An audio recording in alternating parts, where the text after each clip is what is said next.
అందరికీ నమస్కారం. సుమారు ఒక సంవత్సరం అయింది ధమాకా రిలీజ్ అయ్యి. ఈరోజు మళ్ళీ ధమాకా ఈగిల్ సినిమాతో పాటు ధమాకా సినిమా ఫంక్షన్ జరుపుకోవడం కూడా నిజంగా నాకు తెలిసి సినిమా చరిత్రలో ఇంతకుముందు జరగలేదు అని నేను అనుకుంటున్నాను. ఇది ఒక గొప్ప పరిణామం అని నా భావన. ఈ సంవత్సర కాలంలో నా జీవితంలో చాలా పెను మార్పులు జరిగాయి. ఉత్థాన పతనంలో ఉన్న నా జీవితం ఉత్థాన పతనం అంటే ఏం లేదు, అంటే తెలుగులో చెప్పండి అన్నారు అక్కడ వాళ్ళు ఎవరో. చాలా అంటే చాలా ఆలోచిస్తున్నటువంటి రోజుల నుంచి చాలామంది ఆలోచించే దిశగా నా అడుగులు పడ్డటువంటి సందర్భం ధమాకా. ఈ సినిమా అవకాశం ఇచ్చినందుకు Vishwaprasad sir, Vivek sir and director Trinath sir, Prasanna గారికి మనస్ఫూర్తిగా ధన్యవాదాలు. అలాగే నా హీరో, మనందరి హీరో, నా ఇలవేల్పు మీ అందరికీ తెలుసు, రవితేజ సార్.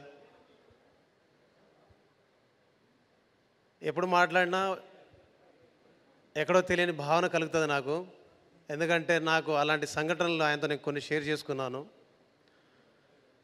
ఈరోజు నేను ఉత్తమ సంగీత దర్శకుడిగా దాదాసాహెబ్ ఫాల్కే అవార్డు తీసుకున్నానంటే దాని వెనకాల ఆయన్ని చూసుకుంటూ నేను చేసిన పాటలు ఉన్నాయి.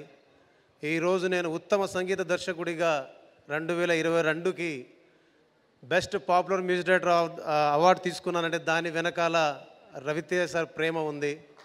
ఈరోజు నేను ఇక్కడ నిలబడి మాట్లాడుతున్నందుకు నా పాటకు దక్కిన గౌరవాన్ని ఆయన నాకు ఇచ్చిన గౌరవంగా నేను భావిస్తుంటాను. అలాగే ఈరోజు మీ అందరి ముందు నిలబడి సగర్వంగా మాట్లాడుతున్నానంటే నా ప్రతి అడుగు వెనకాల, ప్రతి పదం వెనకాల, ప్రతి పాట వెనకాల నన్ను ప్రోత్సహించిన ఆయన మాటలు ఉన్నాయి.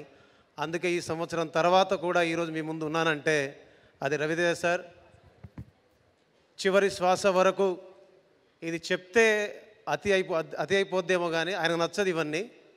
నా చివరి శ్వాస వరకు, నా కంఠంలో ప్రాణం ఉన్నంత వరకు, నా కంఠంలో పాట ఆడుతున్నంత కాలం ఆయనకు పాటలు చేస్తూనే ఉంటాను. ఆయనను పిలిచిన ప్రతిసారి పాటలు చేస్తూనే ఉంటాను. అలాగే ధమాకా నుంచి నాకు గుర్తుండిపోయే సంఘటన ఏంటంటే, సార్ రవితేజ అనే పేరు ముందు మాస్ మహారాజా అని ఉంటుంది. ఆ టైటిల్కి పాట చేసే అవకాశం, అదృష్టం నాకు మాత్రమే దక్కింది. అది ధమాకాలో దక్కింది. ఏ తో మాస్ మాస్ రాజా జర్రా ఉఠా కే మార్ బ్యాండ్ బాజా, హే రామచ్చా హే తో మాస్ మాస్ రాజా జర్రా ఉఠా కే మార్ బ్యాండ్ బాజా. అలాగే ఈ సినిమాతోటి మంగ్లీ గారు ఇందాక ఒక మాట అన్నారు, ప్రతి గడప గడప కానీ నిజమండి.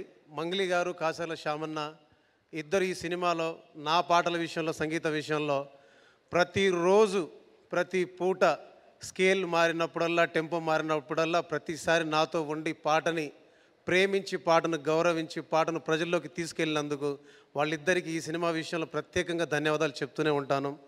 And at the same time రేపు సంక్రాంతికి రాబోతున్న ఈగిల్ సినిమా మన మన మన మన హీరో సినిమా పెద్ద ఎత్తున ఆడాలని మనస్ఫూర్తిగా కోరుకుంటూ ఈ సినిమా మ్యూజిక్ డైరెక్టర్ అనేరండి. ఈ సినిమా పనిచేస్తున్నప్పటి నుంచి నేను అన్నను చూస్తున్నాను. చాలా అంటే చాలా, నిజం చెప్తున్నాను, తను తిండి తినకుండా చాలా పని చేస్తే, అంటే కనీసం నిద్రపోకుండా, తిండి తినకుండా ఎంత వర్క్ చేశాడో నాకు తెలుసు. ఎందుకంటే మేము కలిసి మాట్లాడుకున్నాం, కలిసి చర్చించుకున్నాం, చాలా విషయాలు తెలుసుకున్నాం. సో ఇలాగా నాలాంటి కొత్త మ్యూజిక్ డైరెక్టర్ని, అంటే కనీసం పేరు లేని నాలాంటి వారికి అవకాశం ఇచ్చి ప్రోత్సహించి రవి సార్, మాలాంటి వాళ్ళందరికీ అవకాశం ఇచ్చి అన్నం పెట్టి మా తల్లిదండ్రుల ముందు మమ్మల్ని సగర్వంగా నిలబెడుతున్నందుకు, ఇలాంటి వ్యక్తులకు అవకాశం ఇస్తున్నందుకు, మున్ముందు మాలాంటి వాళ్ళు చాలామందికి అవకాశాలు రావాలని, వాళ్ళందరికీ మా అందరికంటే ఎక్కువ పేరు రావాలని, వాళ్ళు బాగా బాగా పనిచేయాలని మనస్ఫూర్తిగా కోరుకుంటూ, అనయ్య good luck, all the best, thank you so much అమ్మా.